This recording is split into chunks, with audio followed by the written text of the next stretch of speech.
Friends, let me welcome you to this video tutorial on research statistics using SPSS. In this video, we are going to see how item analysis is done using the SPSS software.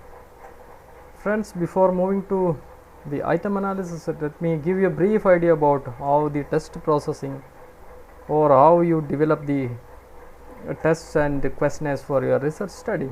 The first thing you will pull out, you will have the dimensions with you. Then you will create. So if you have dimensions in your hand, then you can easily frame the questions related to each dimension. For example, in our case, we had, let me show you. This is the variable view. This is the first dimension, knowledge. Second, so all those questions, the first 8 questions are belonging to the knowledge dimension. The second is performance. This is the second dimension. Now third, personal. So all these questions are belonging to the personal dimension, and at the end you will find the teaching competency. So teaching competency is our variable, and all those like the administration, technical, then social, personal, all those are dimensions of that variable. And we will develop the items belonging to each dimension. This is how it is done. Otherwise, if you don't have the dimension, then you will first frame the items like questions. You will frame question 1, question 2, or these are called items also. So you will frame the questions or items, then you will find the do the factor analysis to find out the factors or dimensions. This is how it is done. So you will have the questions in your hand. Then you will go for a pilot testing, maybe at 20-30 samples you can select. Then the good questions will be written, the rest you will remove. Then you will do the tryout. The tryout is usually done on 400 samples, because after tryout we will take 370 samples out of 400. We will take we will take 370 samples, and on 370 samples we will do the item analysis. Then after item analysis, you will retain only the good questions that are there in the questionnaire, and final test or questionnaire will be developed. Then you will do the validity and reliability. So all those can be done in different ways. Like the validity, we have phase validity, content validity, everything has to be done. Validity, so for reliability you will do the test, retest, parallel form method and all, okay. Or else you can directly calculate the Cronbach alpha also for reliability checking. Now let us see how little more about the item analysis.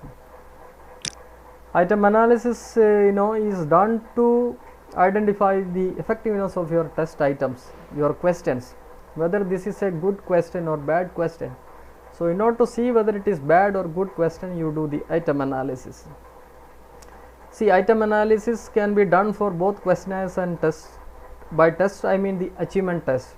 Okay, achievement tests are conducted for maybe it's done in an experimental study. You teach physics, then you will check whether they have understood physics or not. And to test students' understanding about physics, you will develop the achievement test. And in achievement test we will calculate the item difficulty level and item discrimination. So in general, for achievement tests and tests you will calculate the item difficulty and item discrimination, and for questionnaires and all like the Likert scale we will do the item analysis directly. We will not do the item difficulty and item discrimination. Okay, this is one thing about item analysis. If you are going ahead with item analysis for achievement test, you will calculate the difficulty index, which falls under, you will get the scores of any of these scores, and you will calculate the discrimination also. The discrimination index value can be fall in this category. So this is something, the basic idea about what we call the item analysis. Now let us move to the item analysis directly. Let me take the sample. So this is the same sample. You have questions question 1 to question 48. So we have in total 48 questions. So we will see whether all these 48 questions are good questions or not, and if it is not a good question, we have to remove from our final test. So to do the item analysis, first thing that you have to do is you have to administer this test, the 48 questions, to a sample of 400 people, 400 samples. Then from 400 samples you will select the 370 samples, and the 370 samples will be arranged in ascending or descending order. Then we will take the first 100 samples who are falling in the higher group, who have scored high marks in the or high scores in the questionnaire or test, and we will take the lower group, 100 lower group. So out of the 370 samples, first 100 who are scoring high marks and the least 100 who are scoring the least mark will be selected. So but in this sample we have only what we call 100 samples, as you see, only 100 samples. So for the time being we will manage with 100 samples. The first thing that you have to do is you have to arrange in ascending order. Okay, so this is our final variable teaching competency. This is what we have measured, and we are calculating, we are doing the item analysis for this particular variable. Okay, so first thing you have to do, this is not in ascending or descending order, we will arrange it in ascending order first. To arrange this in ascending order, you have to go to data, then you can click on sort cases, cancel, let me repeat, go to data, then take sort cases. We are arranging the final score of TC in the ascending order. You have to click on ascending, then click on OK. So the output window will be generated, but whether it is ordered, we will again see the data view. So if you see the data view, you can see that it is in ascending order. It starts with 136, 138, 142, and it goes on to 274. So the maximum score is 274. I mean the maximum score of the respondent is 274, while somebody has scored 136, which is minimum. So this is the lower group, 136, and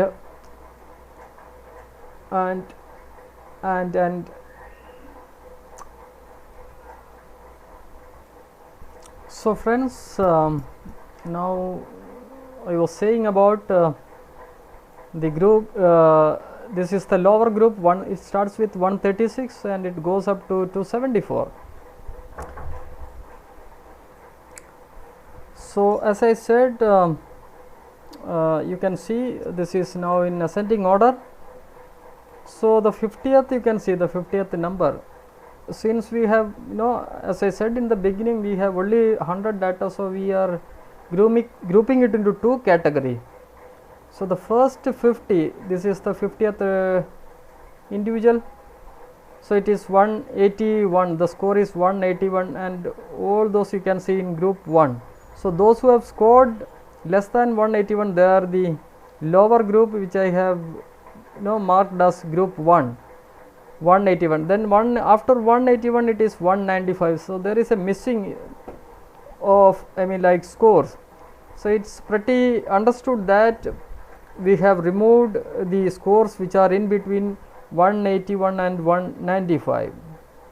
So up to 50, this is the lower group, which is shown using group 1, and after 50 up to 100, it is the higher group, which is shown in group 2. So let us see the variable view also. This right now I have added to this. This is the group for item analysis, group lower group and upper group that we have given. This is nominal data, since we have categorized into two groups. Now let us do the item analysis. To do item analysis, we will go with the Edward method. Edward method is nothing but it is a t-test. So let us do the t-test Edward method. Go to analyze, then compare means independent sample t-test, select the test variables, test items. You have to select from questions. You just click on control and drag down up to 48. You can select one. Let me do one more time. First select Q1, then click on control button in your keyboard, then go up to 48. It's not selected. Let me do it again. Shift. Oh, you have to click on shift. Yeah, up to 48. First click on question 1, then you press the shift button in your keyboard and go drag up to 48. Then you release that, then all the questions from 1 to 48 is selected. That you can move to the test variables. Actually we need only the items or questions. So question up to 1 to 8 is the knowledge we don't want, that you can remove. Even if it is there is absolutely no issue, but we can remove that. This you can remove. Then come to social, this also you can remove. Technical, this you remove. Yeah, now the grouping variable, you have to take the group for item analysis. You have to define it, is already you have to give 1 and 2, then continue. Then options, you can just check everything is right. Nothing, you have to click on continue. See friends, this is now the group statistics.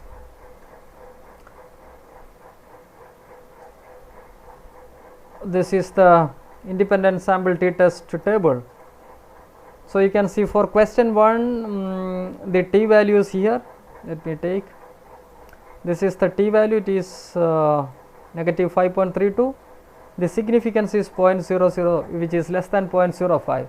So this question is significant. By that I mean this can discriminate between the lower and upper group. So this question you can return in your final test. Let me repeat, since the significance is, it is significant, question 1 is significant because its value is less than 0.05. this question is significant, and you can retain that question in your final test. So all those questions whose value is less than 0.05 you can retain in your final test. And if you move down, you can see all those questions are significant. All those questions are significant. See, this is a question which is not significant because the value is greater than 0.05. So question 13 is not significant, it can't discriminate between the upper and lower group. So you cannot retain, select this question for your final test or final questionnaire. So this is how it is done, the item analysis. So friends, let me repeat, for item analysis you have to sort 400 questionnaire, you have to select 370 questions from the 400 response, then arrange it in ascending order or descending order. You select the upper and lower group, then you do the independent sample test, and those questions whose significance level is less than 0.05 you can retain that questions, rest of the questions you can remove. So this is how the item analysis is done in SPSS. Thank you friends, thank you for watching.